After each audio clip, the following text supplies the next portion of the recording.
Today we're going to continue the life of Saint Anthony by Pope Athanasius the Apostolic.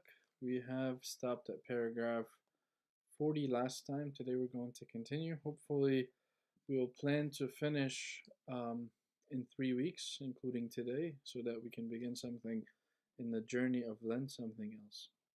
We are at 41. Since paragraph 21 to about 44, St. Anthony is sitting with the monks and talking to them specifically about the demons. So today we're going to wrap up the last 3 paragraphs about the demons, about the discourse about the demons, and then we're going to move on beyond that to very interesting things, God willing. So let's begin. Paragraph 41. And since I have become a fool in detailing these things, receive this also as an aid to your safety and fearlessness. Believe me, for I do not lie. Once someone knocked at the door of my cell, and going forth I saw who seemed of great size and tall. Then I inquired, Who are you? And he said, I am Satan. Then, when I said, Why are you here? He said, Why do the monks and all the Christians blame me undeservedly? Why do they curse me hourly? Then I answered, Because you trouble them. And he said, I am not the one who troubles them, but they trouble themselves, for I have become weak. Have they not read, the swords of the enemy have come to an end, and you have destroyed the cities? This is in Psalm 9. I have no longer a place, a weapon, a city. The Christians are spread everywhere, and at length even the desert is filled with monks. Let them take heed to themselves. Let them not curse me undeservedly. Then I marveled at the grace of the Lord, and I said to him, You are ever a liar. You're always a liar. I never speak the truth. This time, even against your will, you are truly speaking. For the coming of Christ has made you weak, and he has cast you down and stripped you. But having heard the Savior's name and not being able to bear it, the burning from it, he vanished. So this is very funny anecdotal story, very famous story about Satan, who finally one day knocked at the cell of St. Anthony as if he is complaining and venting to him about how he's always blamed for everything. And he explains that he has been destroyed. And the verse that he uses from Psalm 9 is verse 6, which is, O enemy, destructions are finished forever, and you have destroyed cities, even their memory has perished. And so and so St. Anthony tells him, yes, even though you are always a liar, in this you speak the truth, is that yes, you know the Lord has bound you, and when he hears the name of the Lord, he's unable to bear it, and he vanishes. Moving on in 42, if therefore the devil himself confesses that his power is gone, we ought utterly to despise both him and the demons, since the enemy with his hounds has but devices of this sort.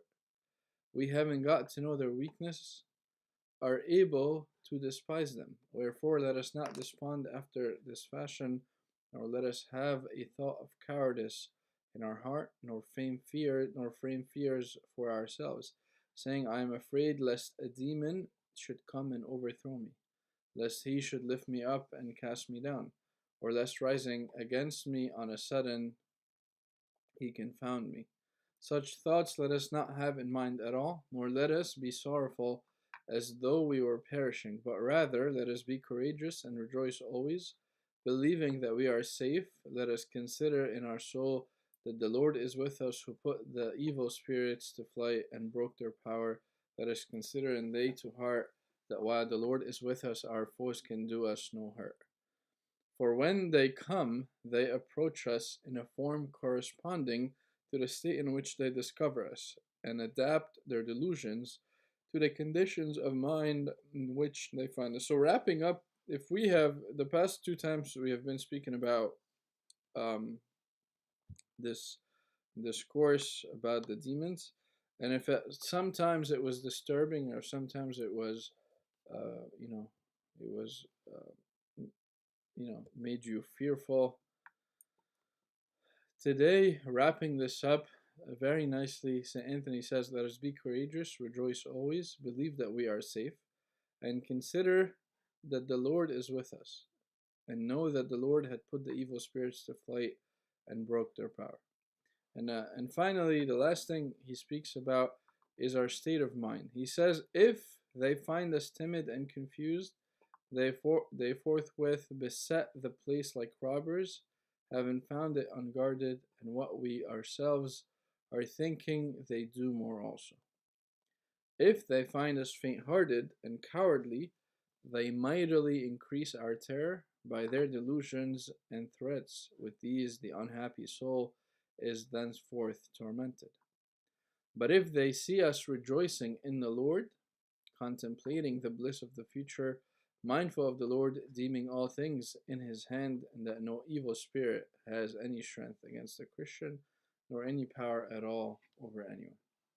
When they behold the soul fortified with these thoughts, they are discomfited and turned backwards. Thus the enemy, seeing Job fenced round with them, withdrew from him. But finding Judas unguarded, him he took captive. Thus we are wishful to despise the enemy.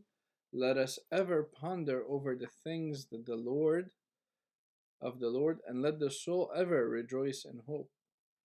And we shall see the snares of the demon are like smoke, and the evil ones themselves flee rather than pursue, for they are, as I said before, exceeding fearful, ever looking forward to the fire prepared for them.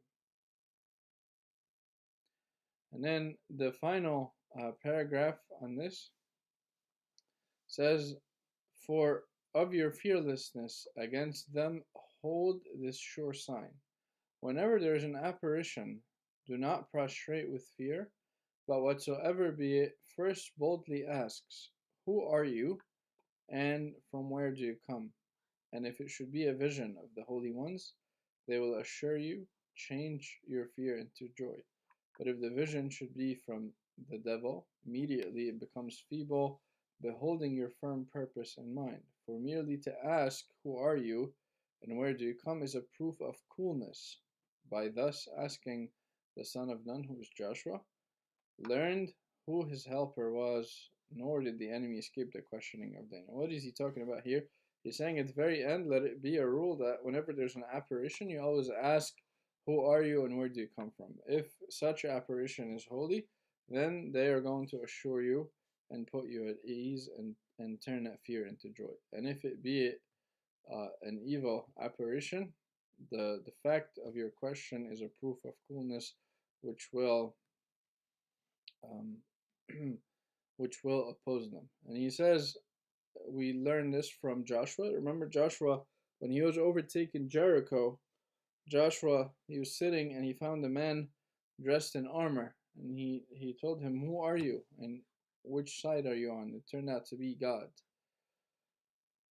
And again, he spoke about how Daniel questioned the two evil men with the story of Susanna. So this is in Joshua chapter 5.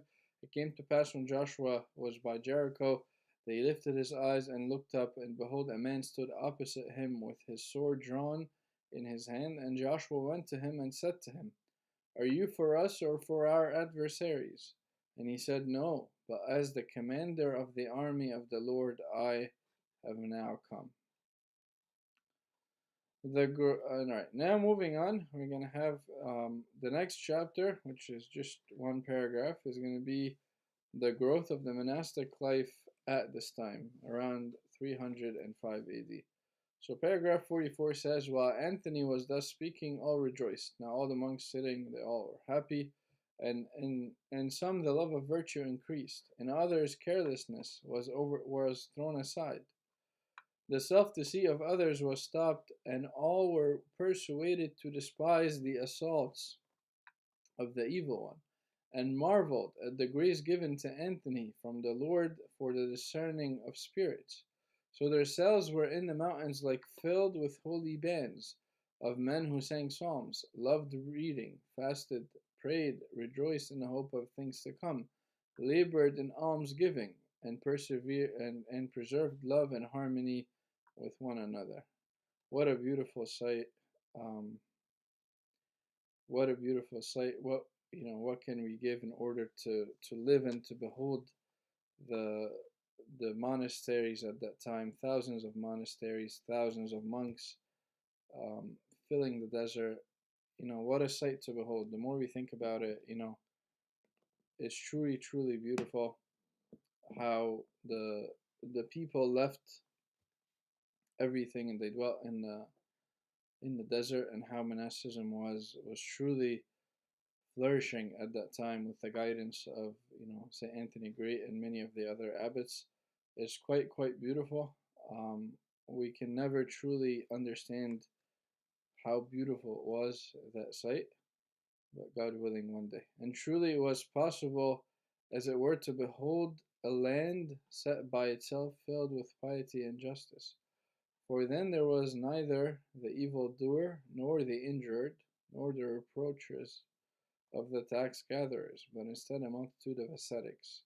And the one purpose of them all was to aim at virtue, so that any one beholding the cells again and seeing such good order among the monks would lift up his voice and say, "How goodly are thy dwellings, O Jacob, and thy tents, O Israel, as shady glens and as a garden by a river, as tents which the Lord." I have it right here. So how lovely are your tents, O Jacob, your dwellings, O Israel, like valleys that stretch out, like gardens by the riverside, like aloes planted by the Lord, like cedars beside the waters. How Anthony renewed his ascetic endeavors at this time. Anthony, however, according to his custom, returned alone to his own cell. Remember, they all gathered together. He has now many disciples. He returned alone to his own cell, increased his discipline, and sighed daily as he thought of the mansions in heaven, having his desire fixed on them and pondering over the shortness of man's life. And he used to eat and sleep, and to go about all other bodily necessities with shame when he thought of the spiritual faculties of the soul.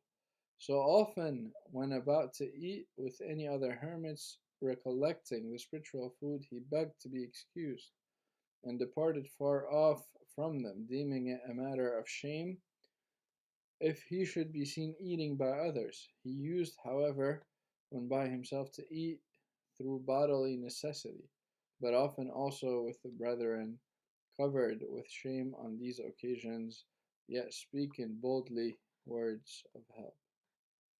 And he used to say that it behooved a man to give all his time to his soul rather than his body, yet to grant a short space to the body through its necessity, but all the more earnestly to give up the whole remainder to the soul and to seek its profit, that it might not be dragged down by the pleasures of the body, but on the contrary, the body might be in subjection to the soul. For this is that which was spoken by the Savior: "Be anxious for nothing, for your life, what you shall eat, nor for your body, what you shall put on. And do you seek not what you shall eat, or what you shall drink? And be not doubtful mind. For all these things the nations of the world seek after.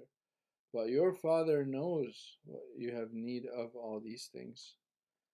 Howbeit seek first the kingdom, and all these things shall be added unto you." This is in Matthew chapter 6, verse 31 to 33. How he sought martyrdom at Alexandria. After this, the church was seized by persecution, then took place under Maximianus. And when the holy martyrs were led to Alexandria, Anthony also followed, leaving his cell, and saying, "Let us go to, that if called, we may contend or behold them that are contending."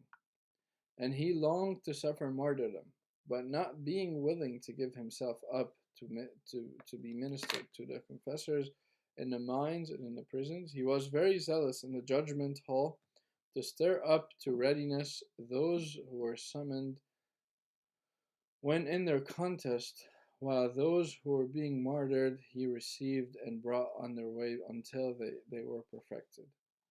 The judge, therefore, beholding the fearlessness of Anthony and his companions, and their zeal in the matter, commanded that no monk should appear in the judgment hall, nor remain at all in the city. So, St. Anthony goes back in this time, as we are reading, in order to help those who are being martyred, but also in order, as he said, he longed to be martyred. But he knew very well that the martyrdom is a calling, as it said here, if he is called. So martyrdom is a calling. And so he wished to be martyred, but he did his part in order to support those who are being martyred. And it seemed that he found a loophole here, because we're about to see that the governor had commanded that no monk should appear in the judgment hall or in that city.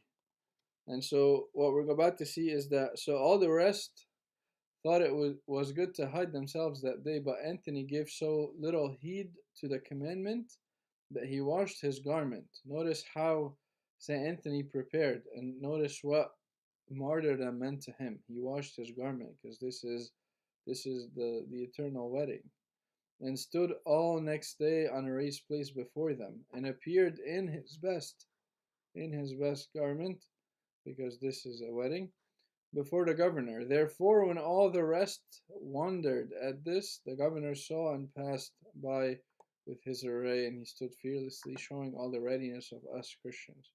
For as I said before, he prayed himself to be a martyr, but of course the Lord did not allow it. Wherefore he seemed as one grieved that he had not borne his witness.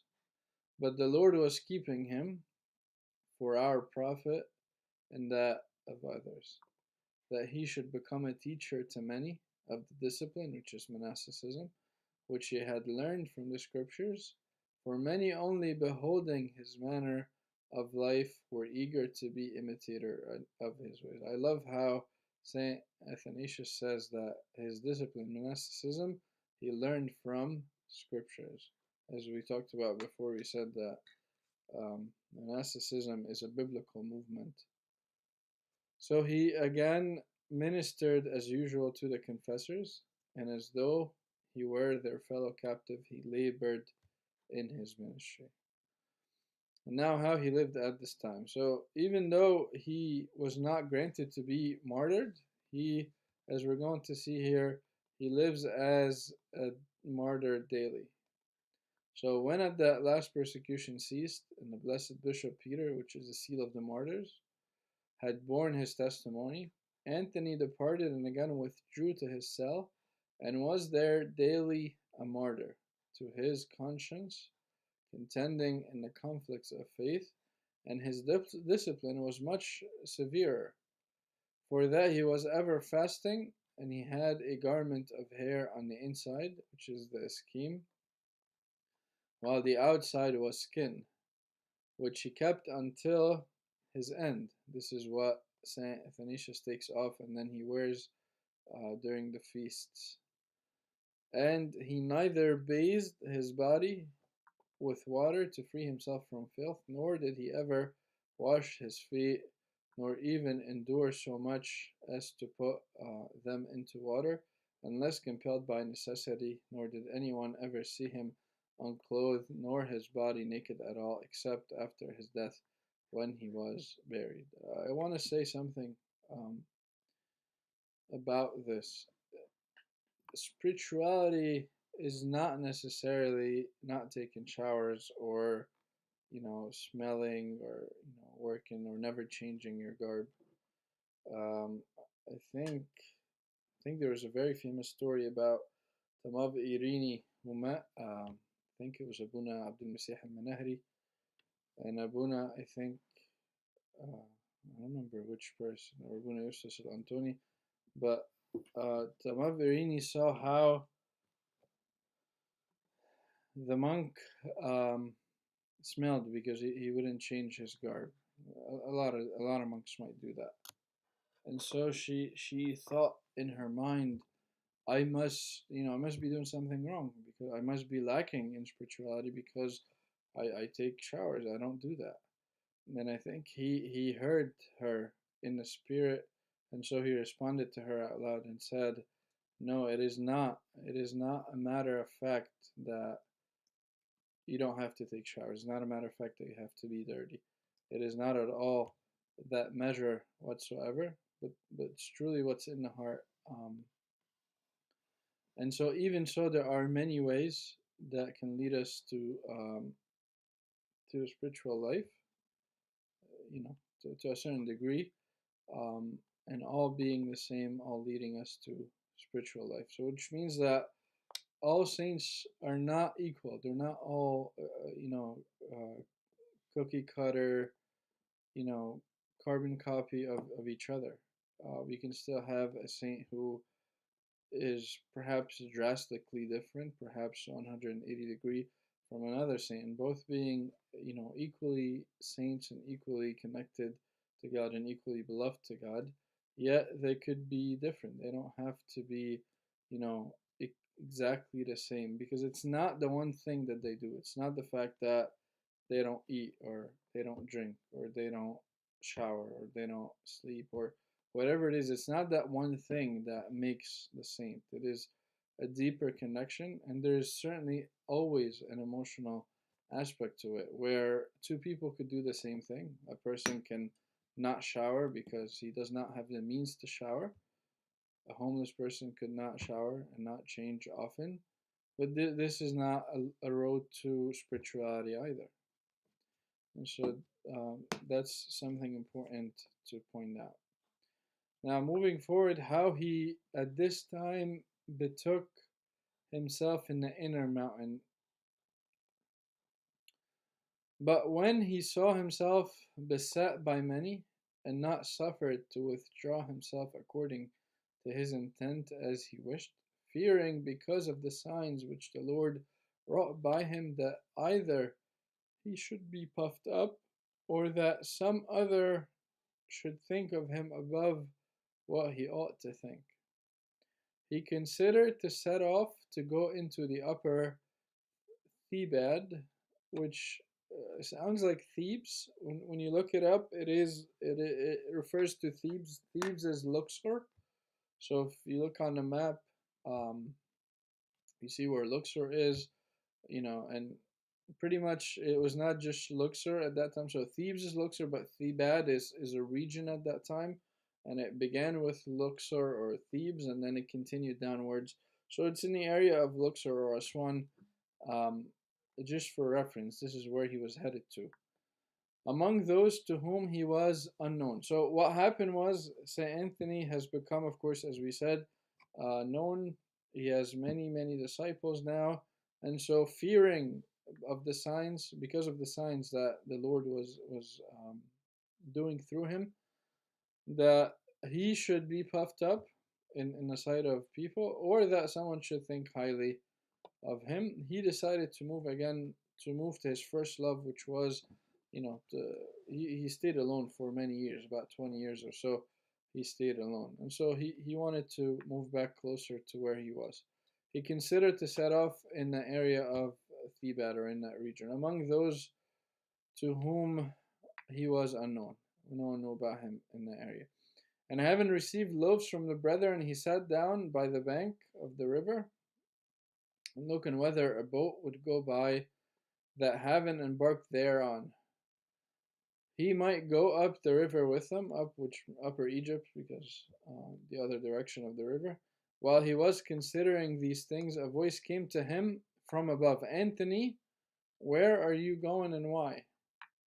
But he, no way disturbed, but as he had been accustomed to be called often thus, given ear to it, answered, saying, Since the multitude permit me not to be still, I wish to go into the upper Thebaid on account of the many hindrances that come upon me here, and especially because of they demand of the things beyond my power. And so pretty much he says, I need a break and I'm moving. The voice, of course, is God.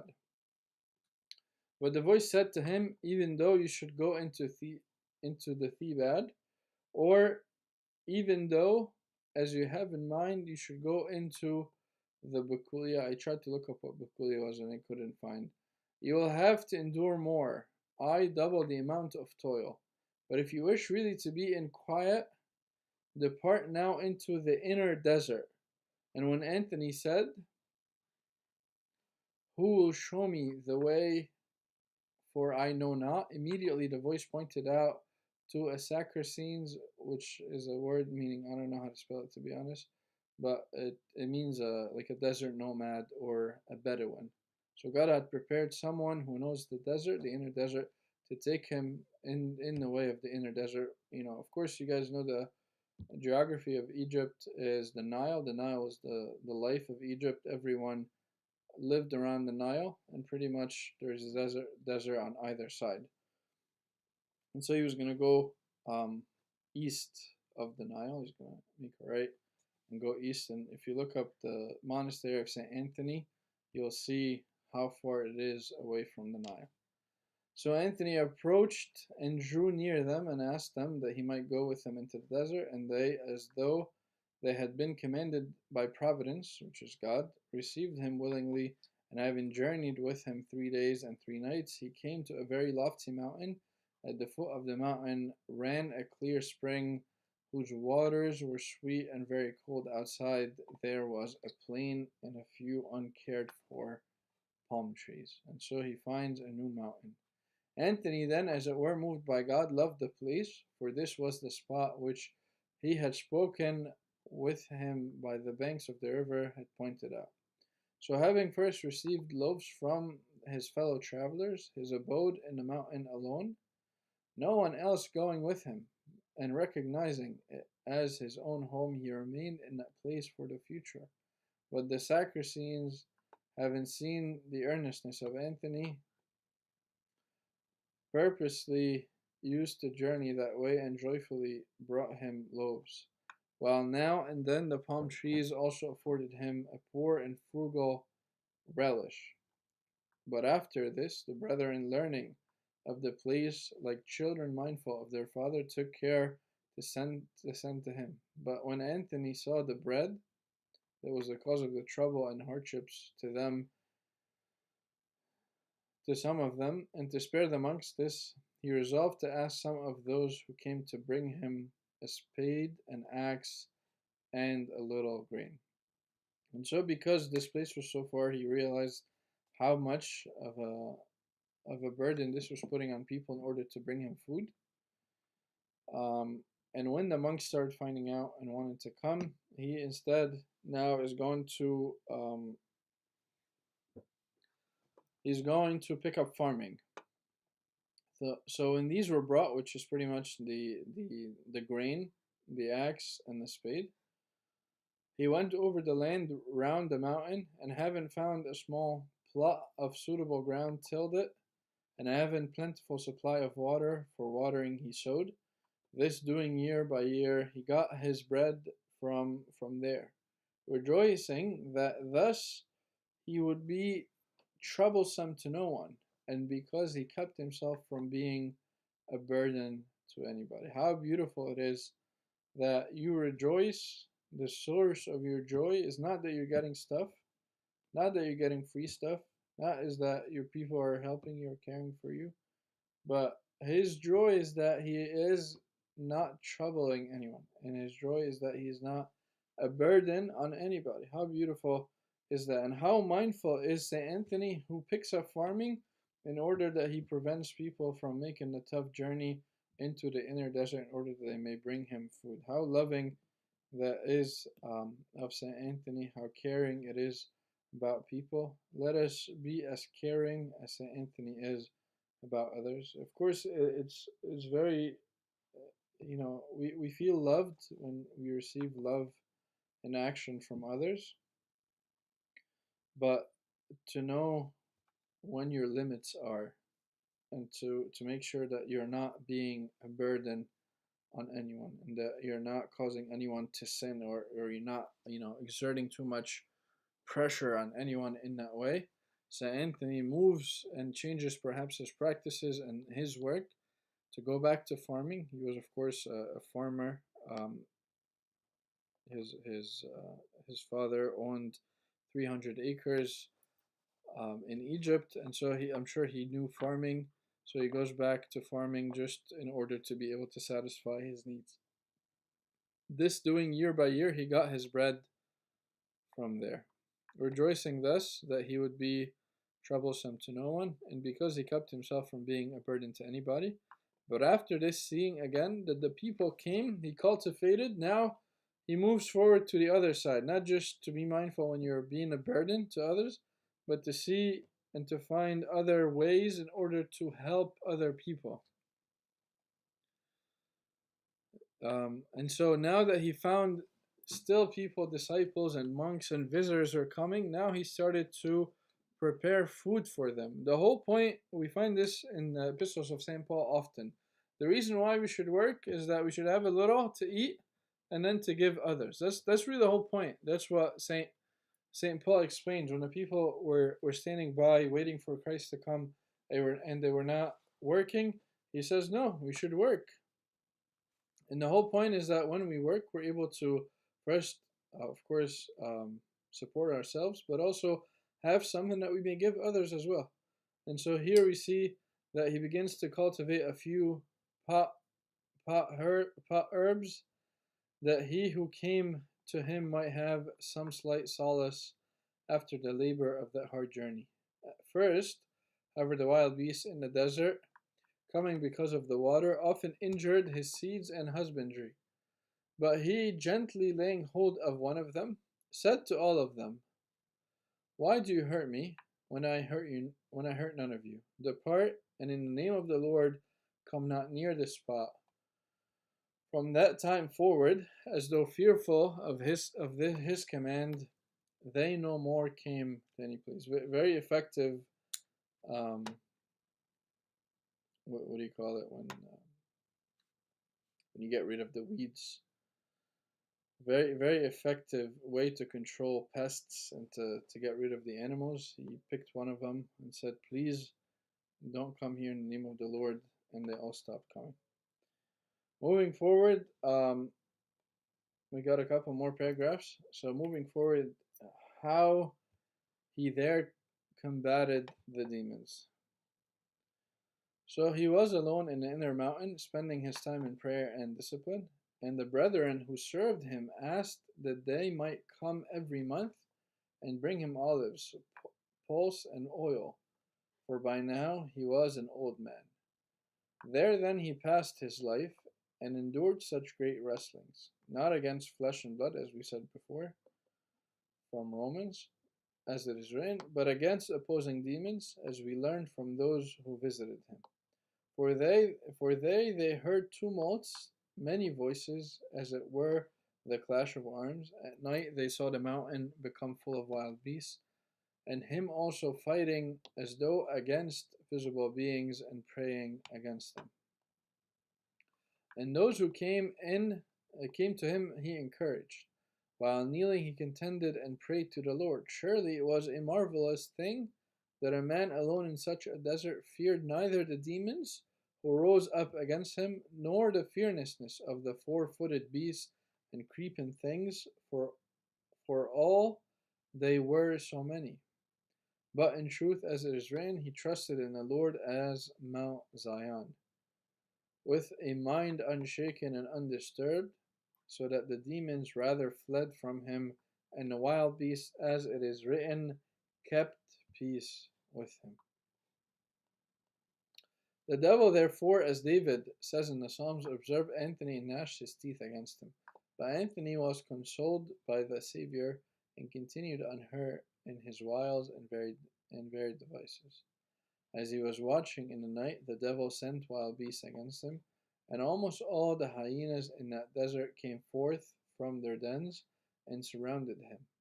And he was in the midst, while each one threatened to bite.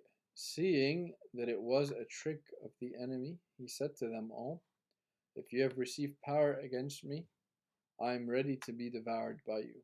But if you are sent against me by demons, stay not, but depart, for I am the servant of Christ." When Anthony said this, they fled, driven by that word as a whip. And then this other encounter here, it says, a few days after, as he was working, for he was careful to work hard, someone stood at the door and pulled the plate which he was working, for he used to weave baskets. This is something like the plate that he was weaving baskets from, um, which he gave to those who came in return for what they brought him. And rising up, he saw a beast like a man, to the thighs, but having legs and feet like those of a donkey. And Anthony only signed himself and said, "I am the servant of Christ. If you are sent against me, behold, I am here." But the beast, together with his evil spirit, fled, so that through his speed he fell and died. And the death of the beast was the fall of the demons, for they strove in all manner of ways to lead Anthony from the desert, and were not able.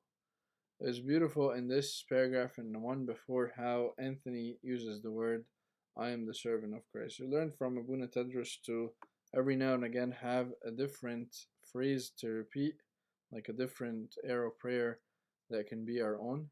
And I think "I am a servant of Christ" is a beautiful arrow prayer or the beginning of an arrow prayer to remind us always that we are the servant of Christ, that repeating it throughout the day might bring to mind, lest we forget. It might, shape our attitude in the day and our decisions throughout the day and keep us safe and pure.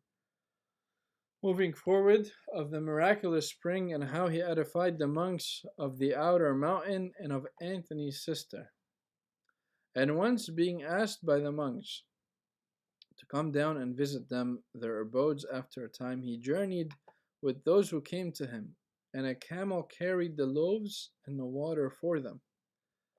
For all that desert is dry, and there is no water at all that is fit to drink, save in that mountain from where they drew the water, and in which Anthony's cell was.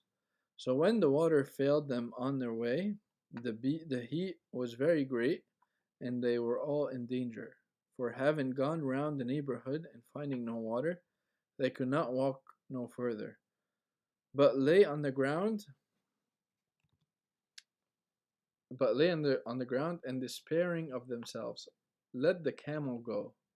But the old man, seeing that they were all in jeopardy, the old man right now is Saint Anthony the Great, seeing that they were all in jeopardy, groaning in deep grief, departed a little way from them, and kneeling down, he stretched forth his hands and prayed. This is something very interesting. They were all traveling. Saint Anthony was traveling with monks to go visit some other monks, and of course he's in the inner desert, so that trip is always, as we said before, that's the reason why he picked up farming, is because that trip is very dangerous.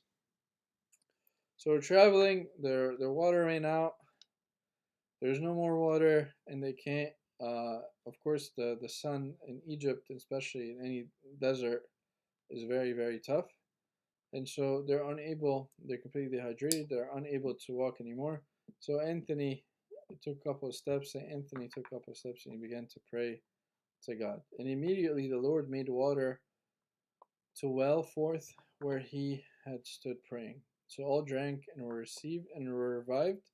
And having filled their bottles, they sought the camel and found her, for the rope happened to be caught in a stone, and so was held fast.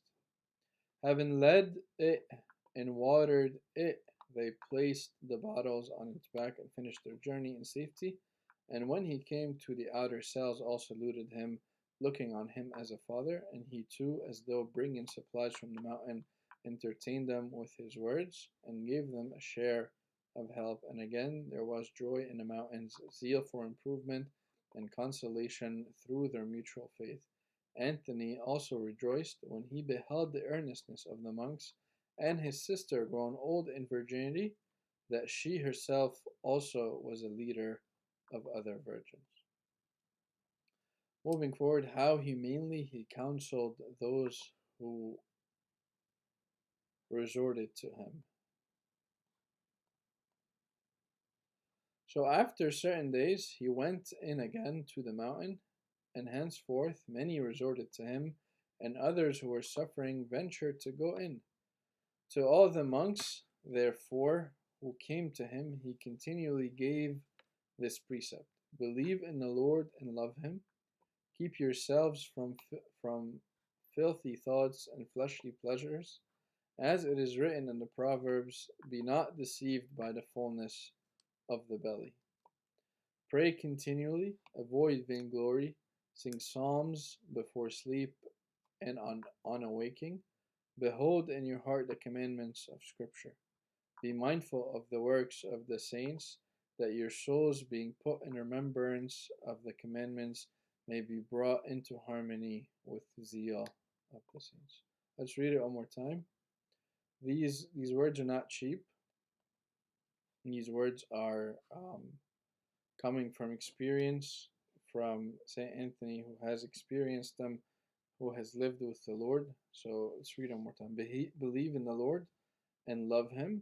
Of course, love is by action. Keep yourselves from filthy thoughts and fleshly pleasures, which means keep yourselves means suggests to us that there is a role that we play. We're not there as victims, but we have a role to play in keeping ourselves from filthy thoughts and fleshly pleasures. As it is written in the Proverbs, do not be deceived by the fullness of the belly. Watch what we eat. Pray continually. Avoid vainglory. Sing psalms before sleep and on awaking. Hold in your heart the commandments of Scripture. Be mindful of the works of the saints, that your souls, being put in remembrance of the commandments, may be brought into harmony with the zeal of the saints.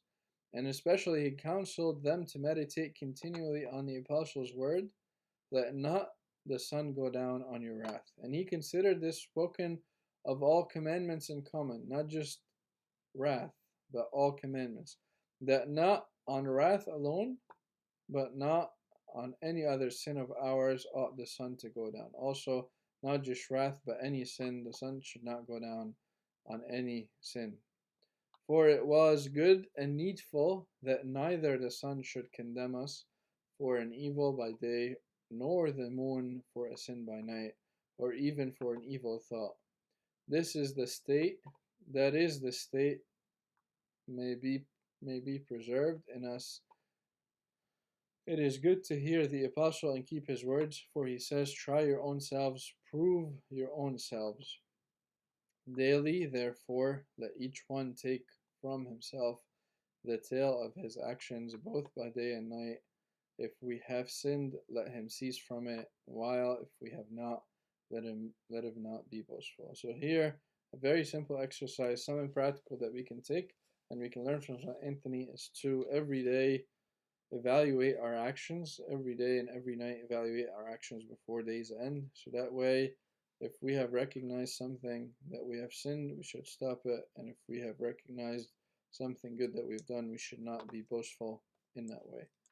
But let him abide in that which is good, without being negligent, nor condemning his neighbors, nor justifying himself, until the Lord come, who searches out hidden things, as says the blessed Apostle Paul, for often unawares we do things that we know not of. But the Lord sees all things, wherefore committing the judgment to him, let us have his sympathy one with another. Let us bear each other's burdens. Let us examine our own selves and hasten to fill up that in which we are lacking. And as a safeguard against sin, let the following be observed. Let us each one note and write down our actions and the impulses of our soul, as though we were going to relate them to each other, and be assured that if we should be utterly ashamed to have them known, we should abstain from sin and harbor and not base thoughts in our mind. And that's why they say that speaking your sin out loud or saying your sin out loud in the mystery of confession breaks that sin itself and helps in stopping the sins. For who wishes to be seen while sinning? Or who will not rather lie after the commission of a sin, though the wish to escape notice, as then while we are looking at one another, we would not commit carnal sin? So if we record our thoughts as though about to tell them to one another, we should the more easily keep ourselves free from vile thoughts through shame, lest they should be known. Wherefore, let that which is written be to us in place of the eyes of our fellow hermits, that blushing as much to write as we had been caught, we may never think of what is unseemly. Thus, fashioning ourselves, we shall not be able to keep the body in subjection to please the Lord and to trample down. This is very, very beautiful, very, very interesting. Probably something that, today can be backed up by science. When you say something, you release it in that way. But basically, what he's saying here is write down your thoughts, write down your evil thoughts, your impure thoughts. Write them down in order to prepare them, so that way you can go tell them to someone else. And that shame of you feeling and hesitation of you doing so should keep you now pure, should keep you ever fighting to be pure. This was the advice he gave to those who came to him, and with those who suffered he sympathized and prayed. And oftentimes the Lord heard on behalf of many.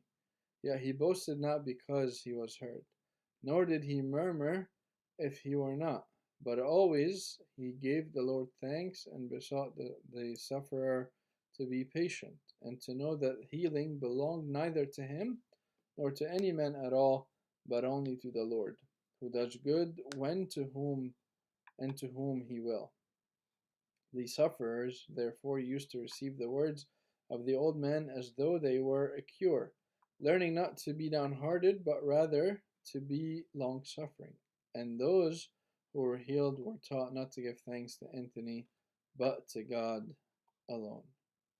Of the case of Fronto healed by faith and prayer. Wherefore a man, Fronto by name, who was an officer of the court and had a terrible disease, for he used to bite his own tongue and was in danger of injury to his eyes, having come to the mountain, asked Anthony to pray to him. But Anthony said to him, Depart, and you shall be healed. And when he was violent and remained within some days, Anthony waited and said, If you stay here, you cannot be healed. Go, and having come into Egypt, you shall see the sign wrought in you. And he believed and went. And as soon as he set eyes on Egypt, his suffering ceased. And the man became whole according to the word of Anthony, which the Savior had revealed to him in prayer. Of certain virgin of Paphnutius the Confessor. We got a couple more slides to go, 3 more paragraphs. So there was also a maiden from Buceris Tripolitana who had a terrible and very hideous disorder. For the runnings of her eyes, nose, and ears fell to the ground and immediately became worms. She was paralyzed also and squinted.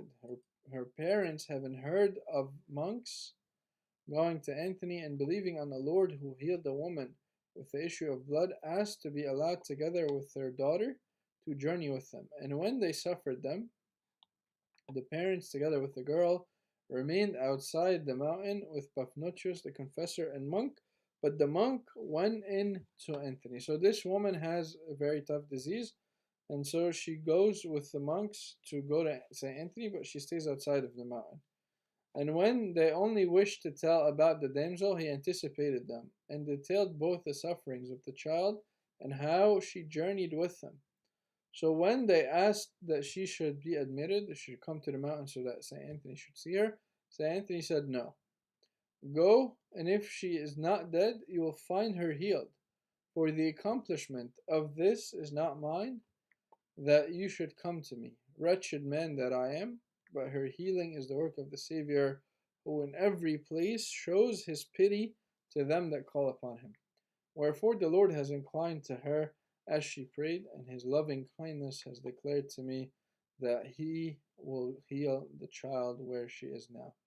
So the wonder took place, and going out, they found the parents rejoicing. Here we see how St. Anthony is very, very humble, um, and is keen to teach humility in his action, and even in performing miracles to others. He's keen to teach always that the miracle is done by God, and he's keen to always take away any thanksgiving that might be due to him, or any credit, but always push the credit and give the credit back to God. In all humility, he even does these miracles. We're almost done. We got two more paragraphs, or one more paragraph. Of the two brethren, and how one perished of theirs. This is very interesting and a very good point to stop. So, paragraph 59 says, there were two brothers who were coming to St. Anthony, and the water failed on the way, as we said, he is in the inner desert, and one died, and the other was at the point of death. For he had no strength to go on, but to lay upon the ground expecting to die. But Anthony, sitting in the mountain, called two monks who chanced to be there, and urged them, saying, take a pitcher of water, and run on the road towards Egypt. For of two men who are coming, one is already dead, and the other will die unless you hasten. For this has been revealed to me as I was. So St. Anthony sees a vision of what had happened. That two people were coming, one had already passed, and the other one is very, very frail and close to dying. And he sends two monks quickly, because by this time he's old in age, so he sends two monks with water. So the monks went and found the man lying dead, whom they buried, and the other was restored with water, and led him to the old man. For it was a day's journey. But if anyone asks, now the question is, if anyone asks, why did he not speak before the other one died? Why did St. Anthony not speak before the other one died? Why did he only speak or see the vision after one had already died? The question ought not to be asked. This is not the right question. It's not the right state of mind for us to question God in this way. For the punishment of death was not Anthony's but God's, who also judged the one and revealed the condition of the other. But the marvel here was only in the case of Anthony, that he, sitting in the mountain, had his heart watchful and had the Lord to show him things from afar. So, God willing, we have 2 more weeks, and then we'll be done, God willing. Beautiful journey, very, very beautiful journey in the meantime, and God willing, we will begin. We will pick up another book after that for Lent. May God keep us all safe. Pray that we are being spiritually edified. We are contemplating, and we're taking small exercises and practical things for us to do. Let us contemplate on how we are servants of Christ in the coming week, and glory be to God forever.